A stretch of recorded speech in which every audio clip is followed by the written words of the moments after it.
Good morning. Good morning. How are you? Good, how are you? Good, good. So this week's episode, we're going to kind of reverse the roles from last week, and I'll be interviewing you. All right. So we'll get to know the great Ammon Williams, and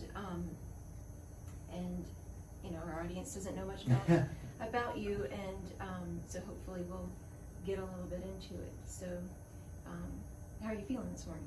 Good, good. You know, it was weird because I usually am not nervous for these things, but like also I was like, wait, I'm being interviewed. Like, whoa! And then it hit me of like, now like parts of my life are gonna be out there. Yeah. They're gonna be out on the internet, and I can be put into algorithms, and CIA can track me better, and you know. Yeah, they've already got all the Well, that is so don't worry about that. That is true. But yeah, no, but no, good. I mean, overall good. I was like surprised I was as nervous as I was at I think at like 4 or like 5:30. I was like, oh shoot. But no, I'm good. How about you? I'm good. I'm good. So let's start off kind of with the basics and tell us where you're from. Do you have any hobbies? That sort of thing. Yeah. So I was born in Birmingham. Really? Yep, Alabama, and then moved to Texas, then to North Carolina, and then when I was 5, my family moved to Georgia, and I was there until I was 20. Okay. And so born here, but raised in Georgia. But my parents split when I was 7, and my dad was here, and so growing up, I was back in Alabama every other weekend. And then when, let's say, I was in middle school, my dad and stepmom, they then moved here. But I still have a lot of family here, and the family farm is here. And so I was raised in Georgia, but I was here all the time. Yeah. And so I'm very familiar with Alabama and everything. And yeah. And you still picked it after all. Yes. Yeah. No. I've always been drawn back. Yeah. That Awesome. is true. Okay. Hobbies. Yeah. I love sports. Any sports. Do you play sports? I do. Well, I'm not. I used to, I guess, but yeah. Wrestling. I did that. I think I started that when I was like 7, and then wrestled all the way through elementary school, middle school, and then I wrestled the full freshman and sophomore year of high school, and then my junior year I got pulled halfway through because my freshman year I got into a Polaris accident and I wrecked my elbow really bad. And my junior year, I was pushing really hard, and it got to the point where like I couldn't extend this arm past here because just all the constant just trauma and stress and tension I kept putting on this arm. And so then my dad then like pulled me because he's like, you're not gonna wreck your elbow all for some sport. And I was like, okay, I'll just go back next year. But then I got into a longboarding accident where like I had a stroke. I was in a coma for 9 days. 2 parts of my skull were taken out because my brain swelled up really bad. And so there goes any contact sport for the rest of my life. And then actually I didn't really have a senior year. I said I had a senior semester because I was only at school for the 2nd semester and I only had 4 classes. Wow. So I never. Lucky you. Yeah, Ish. yeah. Well, no, actually, it was. It was nice because, yeah, it was nice. Yeah, just go after lunch. You just leave, and on some days, I actually left before lunch, and it was nice. It actually was nice. But yeah, wrestling, combat sports. I've always loved that. But I grew up on the water. My family and we've always owned a boat or knew somebody who had a boat, and so wakeboarding, wake surfing, double skiing, slalom skiing, tubing, barefooting. I kneeboarded for a while. I can do all of that. I'm pretty good. Actually, I've competed in wakeboard like tournaments. And then as far as wake surfing goes, I haven't really competed, but I can do like 360s and 720s and ollies on the wave, and I can go over and ride ride on this side of the wave and then come back and ride Yeah. switch and stuff. That's what I do now when I do water sports is I just wake surf, because wakeboarding I go roughly 24 miles an hour, and if you hit pretty hard and head trauma. And wake surfing, I'm going like 11.4 is what I have it set at. And when you fall, you just fall. Yeah. And so that's what I do now. I also love hiking, camping. My passion is shooting sports. I love shooting guns and building guns, and it takes a lot of skill, because not only do you have to be fit to run those courses, you have to have steady hands, you have to also be focused and very attentive of shot placement. Running courses while shooting Yeah, guns? yeah. Okay. Yeah, well, some of them, if you're doing, like, there's some USPSA, there's some, like, 3-gun, but there's also, like, different shotgun, handgun, rifle courses.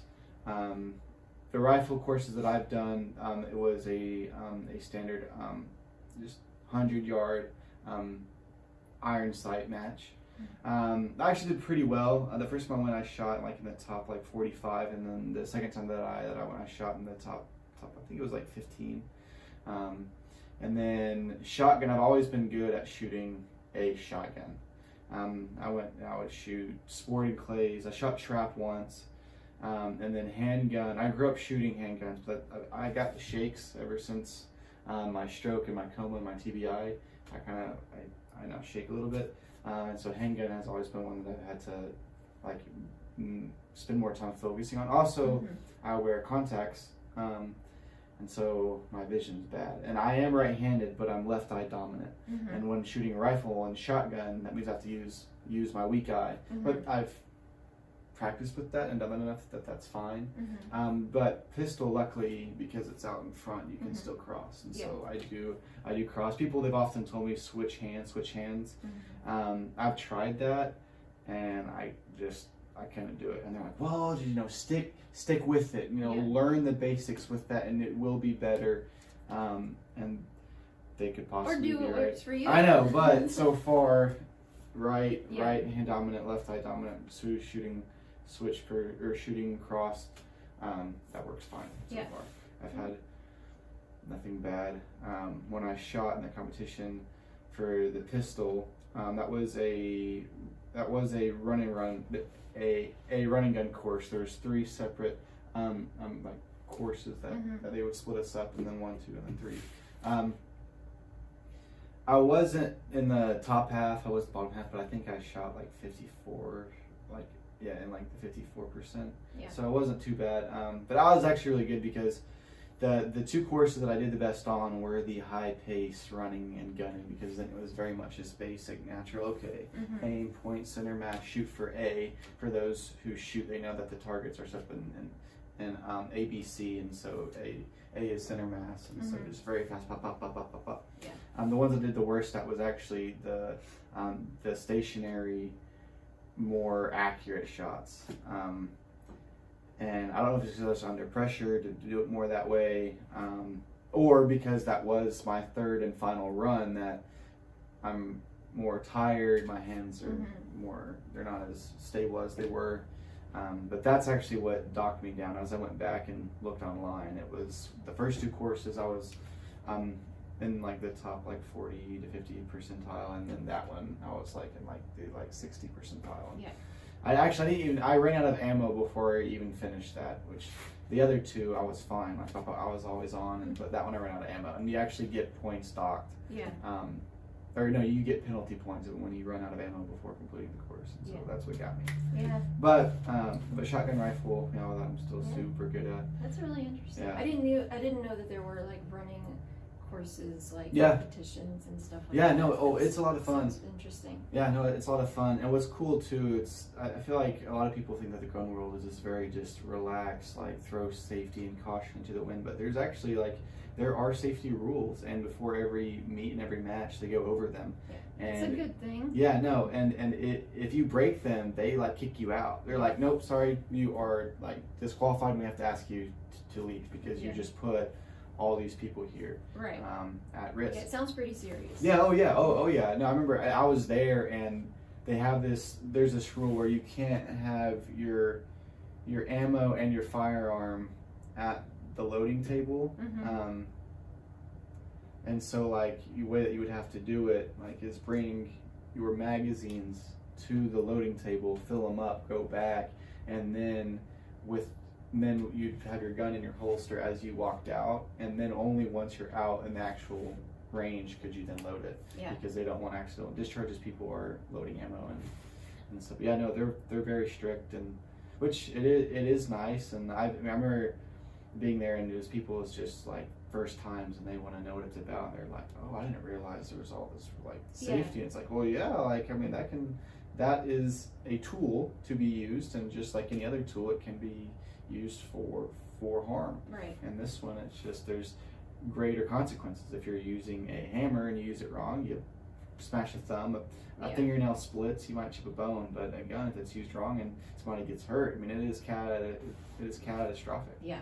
And so yeah, they're a lot strict, and I like that. Yeah. Yeah. I mean, it's definitely good to have those safety guidelines Yeah. in place No, that's and fine. make everything safe for everybody, but still be able to do something as extreme as like Oh, it's fun. an obstacle course with shooting. Yeah, no, different, and there's different courses like around like the country. I know three gun is mainly an American sport. I know there's some countries that do other shooting sports, but not as extreme as three gun. Mm-hmm. Switzerland, Europe, Japan, they do shooting competitions, but most of those are just 100-yard iron sight, or if it's USPSA, it's in an indoor range, and it's more accuracy based. But no, I mean there are some courses, like I know I think it's in Texas. It's called Zombieland. Mm-hmm. I mean, they have you running for like hundreds of yards, and then afterwards you are shooting 5x9 steel plates that are like, I think 2 years ago they stretched out to like 400 yards, and oh my gosh. I think they've brought it in a little bit since, because like not everybody was like, fuck, it's so hard, you know. I just ran. I think they ran. I think it was like 65 yards, I think, Mm-hmm. and then had to shoot like 400 yards, and Yeah. but it's crazy. There's some where you have to crawl through like sewer pipes, and you know, and it is, a lot of them can get crazy and a lot of them can get fun. I enjoy it for fun. I used to draw my own 3-gun courses. Like I would just start off with a blank piece of paper, and Mm-hmm. like, okay, if I was doing this, what would I want? What would challenge me? What would push me? And then I would draw them, and I would have my different pistol, rifle, shotgun, and then I'd show them to all my buddies, and they're like, "Oh my god!" Yeah. Sounds pretty neat. Like it's kind of like a real life version of like a video game type thing. Yeah. But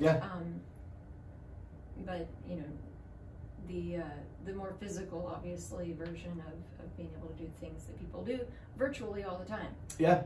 Yeah, no, and what's cool too is they have ones that are geared towards like concealed carry. Mm-hmm. And so they make courses for concealed carry, and so not only is it fun, but it's like training now. Because I remember I was talking to a guy when I was the gun vault specialist at Cabela's in Idaho Falls. That's what he did. He would shoot those, and he would talk about how, you know, you have to be slammed up against the wall and only have this much room, but you have to hit this target, because if you're in that scenario, you know what to do, because you do what you are trained. And if you're not trained, then you don't know what to do, and you're just going to be just slinging lead, and you don't know where it's going to go. There's a story of I can't remember which police department it was, but with the way that they were trained is after each magazine they would then pick up their brass, and brass is the expelled casing after you shoot, and that's how they were trained. Okay, shoot a magazine, let's clean it up, because they would reload and use it again. It would save them money, and a group of them got into this shootout. And unfortunately, all of them died. And when they went to go get them, they had brass in their hands, and they're like, "Why are they picking up brass? Like that's so weird." They're like they're in this live fire combat here, but yet they spent time to pick up brass. Why is Yeah. that? And they went and they looked at their training. That's because that's what they did. Oh my gosh. And so when you're in those high tense scenarios and situations, your brain does what it's trained. Right. And as they're there shooting, pop, okay, drop the knife, I have to pick up, and that possibly, Yeah. meant they took extra rounds that killed them. Yeah. And ever since then, they don't do that anymore. Yeah, that's crazy. I mean, it makes sense, and it kind of goes back to some of the earlier podcasts we've done with the programming. Yeah. And your brain goes into this automatic mode most of the time, and I would assume, especially in like a traumatic situation like that, your brain's just gonna go like don't consciously take in what's going on around you. You'll freak out. So we're gonna run on programming here. Yeah. Oh yeah. No, I mean I love seeing what the mind does and the body does when it's in high tense, stressful, trauma related scenarios, because growing up I was the just stereotypical adrenaline junkie. Mm-hmm. Like if it was a stupid idea but it looked fun, Mm-hmm. I was all over it. And when I first was a young kid, I would try to stop things from happening or take control of the situation and consciously try to do things, and I would end up getting hurt. Mm-hmm. Not bad for me, I guess, for other kids maybe, but as I got older, I realized I would get injured when I would try to mentally, consciously solve the problems of how to get out. Mm-hmm. But once I learned to just let go, that's when I stopped getting hurt, because my body naturally just was like, oh, okay, your body's natural defense system is a beautiful thing. And Mm-hmm. that was one reason why I liked doing this stupid stuff, because how could I get out of this unharmed? By just my body doing its natural thing. Yeah. And so when I help people accomplish scary obstacles, that's one thing I say. I say, dude, just stop thinking and just do it. Just go. And they're like, but I don't know what to do. And I would tell them, you don't have to. Your body already does. Yeah. You've been alive for however old you are. You've spent X amount of time, your body programming. So when I fall, my knees absorb energy. Mm-hmm. Your mind knows that. Your Right. hips allow for a fulcrum. All these joints, all this cartilage, that's what it's for. Mm-hmm. You can take trauma. Yeah. And just to watch them just overthink, and then just shut up and do it. Yeah. And then they do that. Dude, my body's actually did that. I was like, yeah, I know, because Yeah. your body knows, your mind doesn't. And just to see that come out in myself and other people, I think is just fascinating. Yeah. I think, and it's surprising how we can surprise ourselves. Yeah. That let nature, our bodies, take over, Mm-hmm. and we can surprise ourselves and do things we didn't think we could. Yeah. Yeah.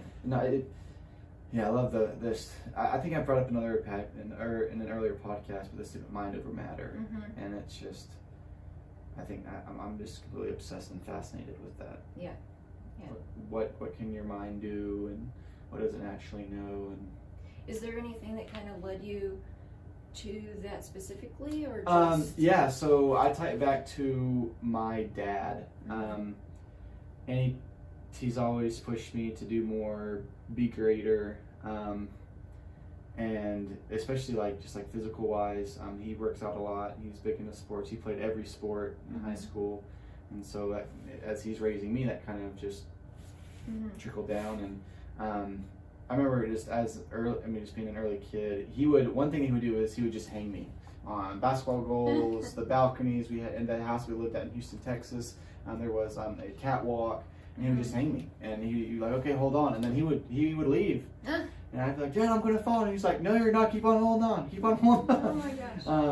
And then when I would let go, I couldn't hold it more. He would be there, and but just one thing he would always tell me, whether it was doing push-ups for wrestling or whatever, you can do more. Your body wants to quit, but it can do more. Mm-hmm. Have the mental strength to tell your body keep on going. Yeah. And that's where that started, is because I remember as a kid I would do stuff like, Dad, I can't do any more, and he would be like, yes, you can. Yeah. Do one more, and I would do one more. Yeah. And he's like, see, you thought you were done, but you had more. Where'd that come from? Yeah. And It then, sounds interesting. Listening to what you've been saying is you on the one hand trust your body to know what to do, Mhm. and then on the other hand there's also tell your brain telling your Yeah, body to do yeah. one more. Yeah. And so even though your body is like, okay, I'm tired, I'm done, your brain is still like, I can do one more. And so there's like this mastery, like this balance of mastery between knowing when to trust things and let things unfold and do what comes natural, and then also to say, but I'm still in charge here, and when I need to, I'm going to do what I need to do. Yeah, I think a lot of this is just situational. Yeah. Adrenaline is, I don't know how it works or what it does, but it really, like, when the adrenaline kicks in, I mean, you see moms pick up cars. Yeah. I mean, you see all sorts of crazy stuff. Mm-hmm. And I think that's part of just let your body do its natural thing. And Mm-hmm. I mean, we have thousands and thousands of years of evolution and natural instinct, Mm-hmm. That come into play as well whenever that kicks in. I think that's part of, in any trauma situation, let your body do its thing. Because Mm-hmm. for used to, you were running from tigers or lions or alligators, Right. So it knows how to do that. That's Right. why you're here. Yeah. Because hundreds, thousands of years ago, somebody knew how to do it and lived, and that gene carried on. Yeah. And the people that didn't, they got gobbled up. Right. But then also, back to mind over matter. I think in high life or death situations, your body,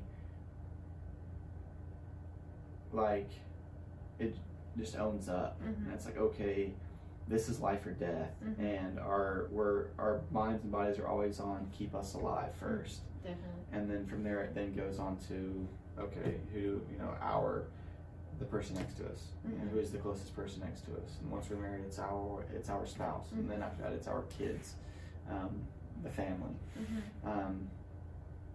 And kind of in the high stressful situations, you don't have to consciously tell your mind, hold on, we're on a 1,000-foot bridge that just collapsed, you need to hold on to this ladder. Right. It just knows. Yeah. But when you're working out, or when your coaches are telling you, do more, your brain's like, well, why? Yeah. I'm not in life or death. Yeah. I'm Right. conserving energy. Yeah. This might be important later. Yeah, well, yeah, because you're going, okay, practice is 2 hours long, we're only 30 minutes in. Yeah. Come on now. Mm-hmm. Or when not under pressure, I think our body likes to be lazy. Yeah. Conserve energy, store fat. Yeah. For when those life or death situations do come, which I think again is just a natural evolutionary process that our bodies have gone through. And I've heard like the monkey brain, Yeah. like our ancestral kind of programming that's still there is influencing us nowadays. Like there's still a lot of anxiety and things like that. We're on high alert, even though we don't need to be, from the programming from like from when we did have to run from lions. Yeah. We have to be on high alert. We don't, like, our bodies haven't realized yet that like sitting at a desk is okay. But that we don't have to be as aware of all of these possible threats as we used to, but we still perceive threats in the same way. So I think first tangent of the episode. Yeah. Sorry. So no, you're good. But being on high alert, I think, is always good. Yeah. To the point to where you're constantly full of anxiety and nervous, and it hinders your daily life actions. Mm-hmm. I think that's a problem. But I think Yeah. everybody should always be on high alert, Mm-hmm. because you and I, we are friendly and we're loving and compassionate and care about people and don't want to hurt people. Mm-hmm. There's people out there who do. Yeah. And until I met you, it very well could have been you. Yeah. It could be. I'm real intimidating. You are. I'm telling you. No, you're not. But no, you just don't know. And so I think being on alert is a good thing, but not to where it begins to hinder your daily activities and abilities in life. That's when it is a problem. And I don't know. I've always. You don't seem like a real anxious kind of person, though.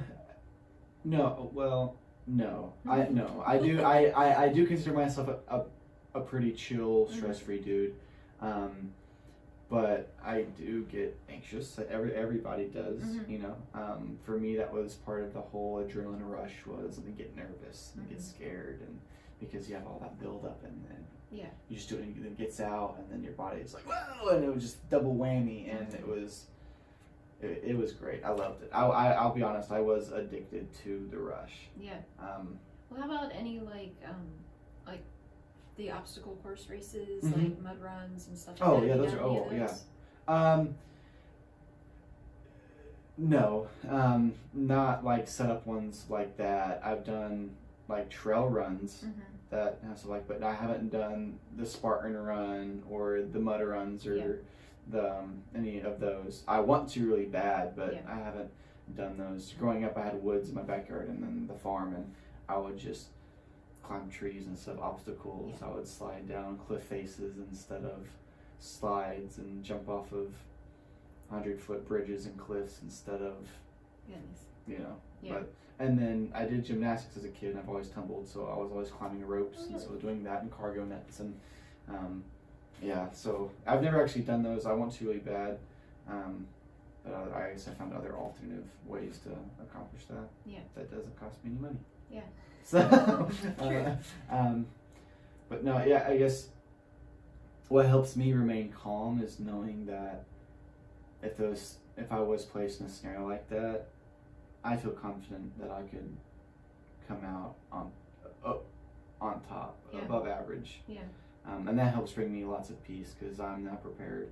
And what's nice too is the way that I can learn to do those things is I can watch and imitate and practice, and then I can get it.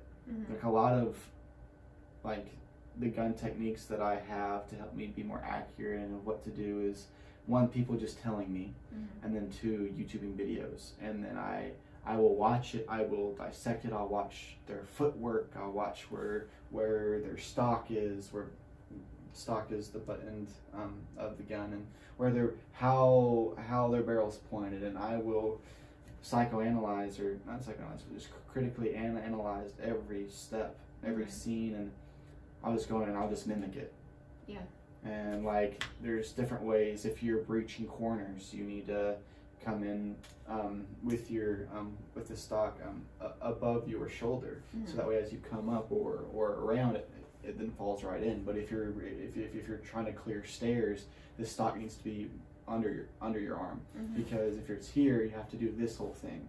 And now that's time you have to bring it out, raise it up, and go up. But that person on those stairs, you're done. He has the upper ground. Right. He knows you're there. Yeah. He's already ready. Pop, pop. Yeah. 2, and you're done.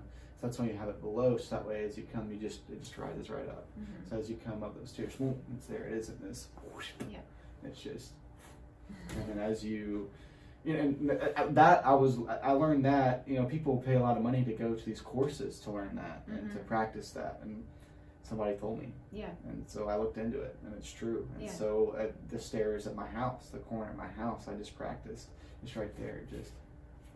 Yeah. So it sounds like you do a lot of like your own research and a lot of study of something that you're interested in. And you find out about like as much as you can about whatever it is. Yeah. But I love free education. And I love YouTube for that. Yeah, the internet's great. It is. So a lot of the like concealed carry, personal self-defense stuff that I know and I just got from YouTube and watching, and what I love is, you know, companies have to show you a little bit for you to be interested, and I call that for a free class. And they produce enough small videos that it's like I can figure this out. Yeah.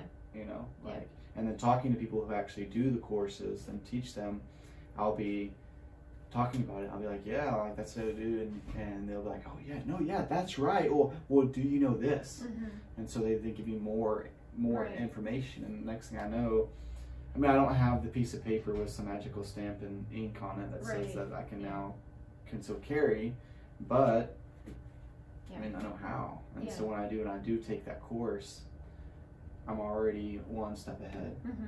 and if and it'll help me out. And yeah, so I do the same with like combat sports because I grew up wrestling. I have that combat sport background, and so when I've done like jiu-jitsu, a lot of it was just natural. It just came naturally, and as I watched the videos, okay, that makes sense. I can tie that in. And, sounds like wrestling and that sort of thing has been like a big part of your life. Yes. Sort of falling back on principles and things that you learned there. Is there anything that like stands out in your mind that because of wrestling or because of the sports and things like that you like have this fundamental principle about yourself? Anything like that? That's a good question.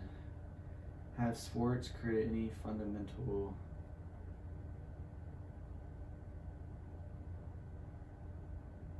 Don't live in fear. When there's two moments of fear in my life that have really shaped me and taught me to not live in fear, and both were while rock climbing. Both times I'm going good, and then I reach this point of like my muscles are fatigued. I can't just reach for it. I have to kind of leap for the next handhold that I want. And both times I was scared to do it, and I was like, I think I'm done. And so I would let go. Both times I let go, but both times I had somebody that believed in me and knew that I could do it. And both of them were like, they got mad. They're like, no, get your ass back on that wall and you do it. Yeah. And I remember I was like, okay, fine. So as I'm there hanging, I'm looking at them like, oh, when I was there in the moment, it seemed worse than it was. But now that I take a step back, it's not that bad. Like there's a foothold that I could have easily put that I didn't see because I was too tunnel vision. And so I go back, and sure enough, I do it. And then I reach the top, I ring the bell, and it's something that I do to say that I now own this wall. It's called flag polling. You take one arm up here, one arm, and then you extend your stuff. It's part of like a calisthenic, and I can do that. And so every time that I finish a wall, that's what I do. I grab the top and I flag pole it. And it's like this wall's now mine. I own this wall. And so. But yeah, that, and then another one, I was at Mario and Andretti's, both were the go-kart place. And before we went go-kart racing, there was this like walk across this log on top of everything. And so you're like 30 feet or 20 feet, I don't know, above the ground. And that was another don't live in fear moment, because I remember getting on that log. The log was as wide as this table. And I'm up there and I'm scared because I don't know why. I love heights, like the higher the better, but I was just scared. I was scared to fall, and like I didn't almost do it, and then I just looked at it and I was like, you stupid idiot. Why are you scared? This is a wide log. You can walk it just fine. Like, why are you scared to walk on a log? Because you fall? Whoop-de-doo. Like, you have ropes to catch you. There's a net to catch you. Quit. Stop. And then I just was like, well, that's stupid. Fear's stupid. So I just owned it, and I walked right across it like nothing. My family even said at the beginning it looked like you weren't going to do it, and all of a sudden you just walked across it like it was nothing. I was like, well, yeah, because it was nothing. Like I realized it was nothing. And so those two moments, I guess, sports in their own ways. But I think what wrestling usually taught me, I grew up wrestling in the same gym, because the high school that I wrestled at, they had a youth program. Pain is temporary, pride is forever. I can remember who said that, and then it was another. It's not the will to win that matters. Everyone has that. It's the will to prepare to win that matters, and that's why I coach Bear Bryant. And those two banners were always there in that same wrestling room that I grew up since I was 7 to 17 wrestling in. And then, of course, pain is weakness. Leaving the body. Sweat is fat crying. All those mental mementos and mottos that people tell themselves. And just those right there. Interesting. So anytime I come across pain or hard situations, I just repeat this to myself. Also, the statement, I will do today I will do what others won't, so tomorrow I can do what others can't. Yeah. And then also, lesser men than me have done it, so why not I? Yeah. It's, seems like there's always a situation where we could use that, not just that, but a lot of the quotes. And just, it's good programming to have in the back of your mind all the time. A lot I give to my dad, because another one that he used to tell me is, fear stops more people than failure ever will. Mm-hmm. Yeah, and definitely. That's true, and that's that, and on that log, I still think back to it, it's like, fear is stupid. Yeah. It has its purposes, but once you take a step back and look at the picture, the bigger picture. You're not being chased by the lion. No. And if I was, just... You still gotta walk across that log. Yeah, you still gotta do it.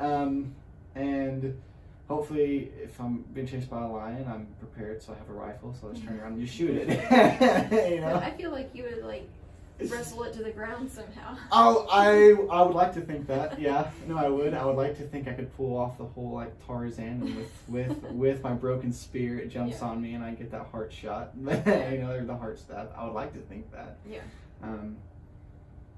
But I don't want to purposely put myself in that situation either. Yeah. That's the preparation part. Yeah. So you've mentioned your dad a few times now. Mm-hmm. It sounds like he's a big part of of who you are and of your life. Yes. Tell us a little bit about him. My dad is my hero. Mm-hmm. Awesome. Every boy says that, but it really was. I remember growing up as a kid before the divorce, my dad was my best friend. I'd wait for him to come home every day, and then him and I would play. And whether it was chess or Clue or hang me on the banister or throw me up in the air in the pool, and or throw me up there in the gym and catch me last second to freak everybody out, Yeah. And that's just always how it was. And then I remember when the divorce happened, all of a sudden Dad wasn't home. Mm-hmm. And I felt like I lost my best friend. Oh, nobody's coming home to play with me, to play chess or to play Clue or to wrestle with me. We had the Nintendo 64 and the 360 at that time, and so it was nobody's there to play with me. Mm-hmm. I had my older brother and my younger brother, so I had them, but my dad was different. And so when the divorce happened, that was super tough. And then when I think there I don't remember how long the time was when I didn't see him, but I don't know, I say 3 months, 4 months, and as I've talked to my parents, that's about the right time. Well, my dad and stepmom anyways, that's about the right estimated guess that I have. And but once we started going over there every weekend and seeing him more, my dad at the time, he owns Sport Clips haircuts, a franchise. Mm-hmm. He owned 18 of them across Alabama and Georgia, and any time that he would go to a store, it was always, I'm going. Yeah. I'm going. Yeah. I mean, we could be at the lake house Mm-hmm. on the boat. All of a sudden, Dad gets a call. I have to go to the store, and and I would go and get changed, and I would go, Mm-hmm. just like that, because I would give me more time with my dad, Mm-hmm. and just those hour-long car rides. We just sit there and talk and laugh and talk about life, and then any trouble, any hardship, anything, I always went to him, and no, he really. He always believed in me. He always knew I could do more, and he always pushed me to do more. Mm-hmm. And so he is a huge part. Big influence. Huge. Yeah. And we do have a very special bond. My stepmom has even talked about that many times. She goes, Ammon and Michael have this very special bond. And actually, so after my accident, I was in the hospital for a long time, and the doctors even noticed that when my dad was there, I would do better. Mm-hmm. When they would get me to do physical therapy, I mean, I was a natural go-getter fighter anyways, but they would talk about how when you're there in their room, he does extremely better. Yeah.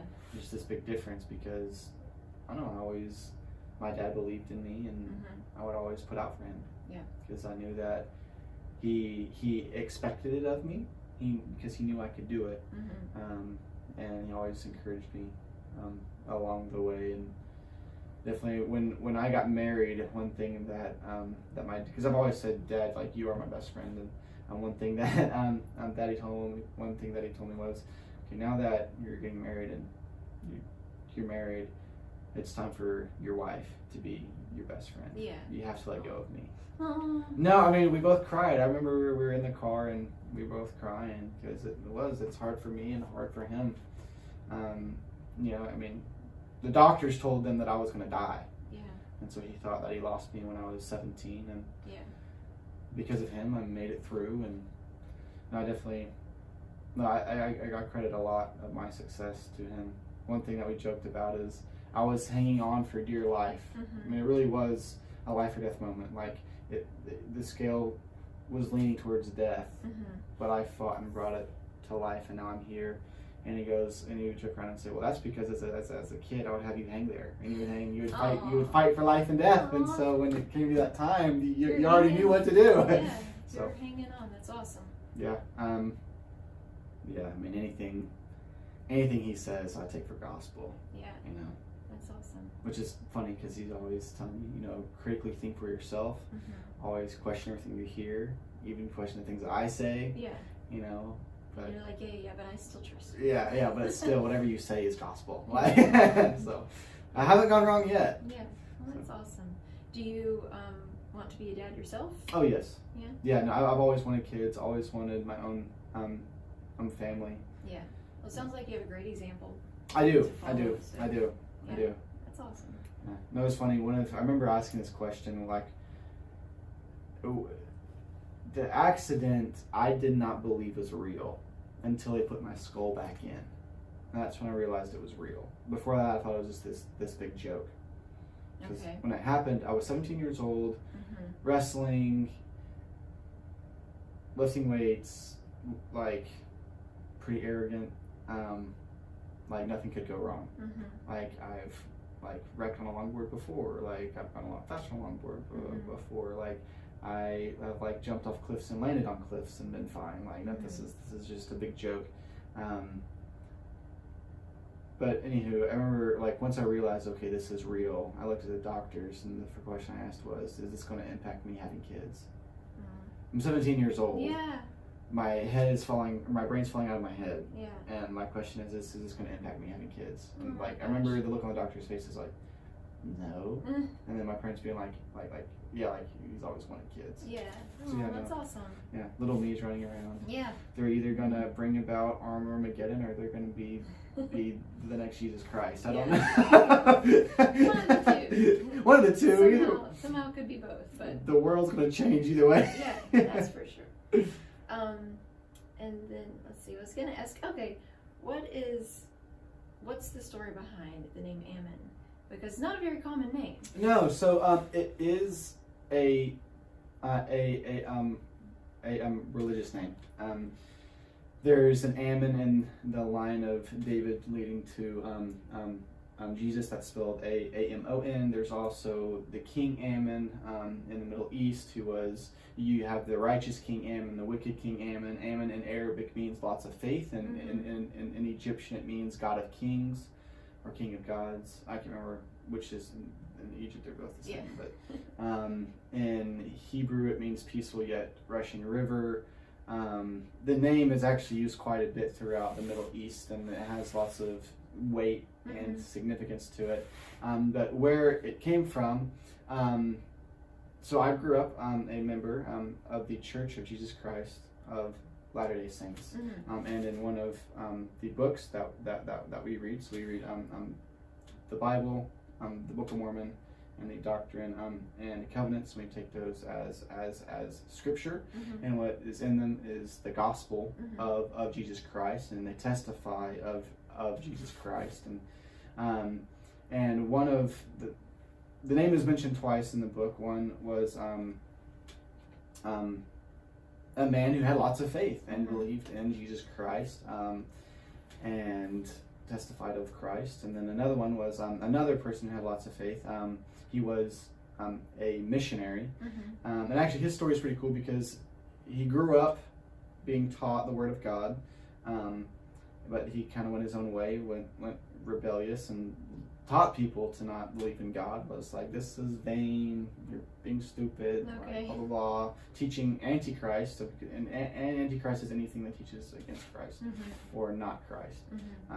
But then an angelic being came and visited him and his friends, and it shaped them all up, and he went and he taught the people. They're called so there's two groups of people: Nephites and Lamanites, named after Nephi, named after Laman, the fathers of the groups. And Nephi was seen as the one that believed in Christ, and Laman he still believed in Christ, but he thought that Nephi and Lehi, their father, was foolish, and they just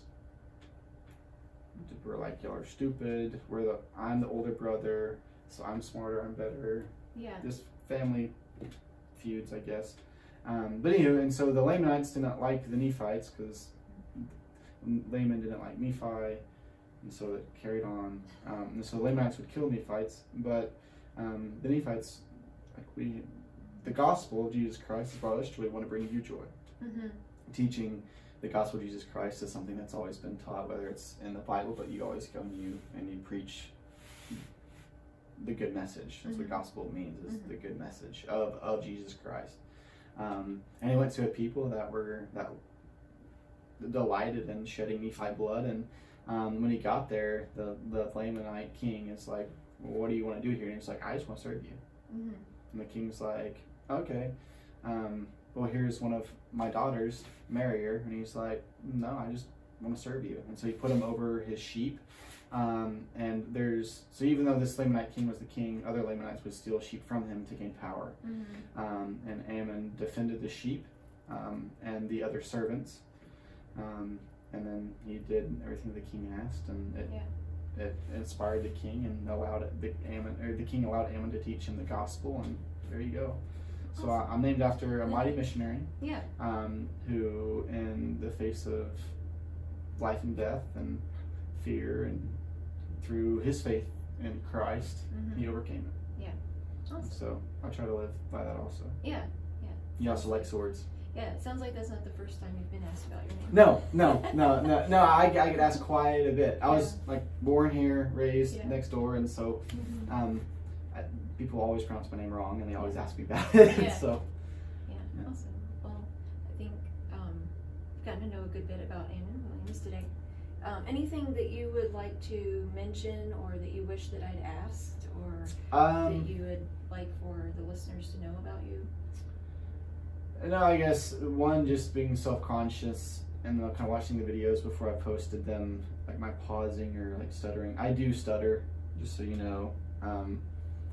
My own self-conscious thing, because I would like to think I'm a good speaker and entertainer per se. Yeah. And sometimes stuttering can not make it seem that way. And so just for that, I do stutter.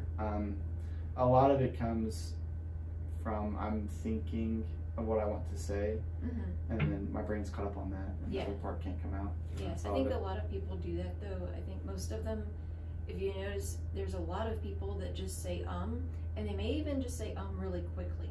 Yeah. Like and I think just to fill the dead space. But yeah, I think a lot of people do that. But I never find it really particularly distracting. Oh, good. So good.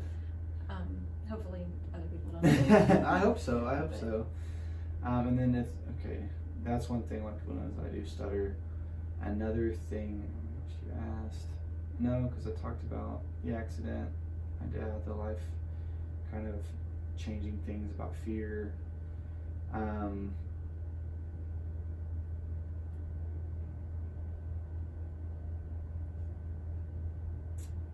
I guess the last thing I'd want to say and have the audience know is I'm always open to learning more.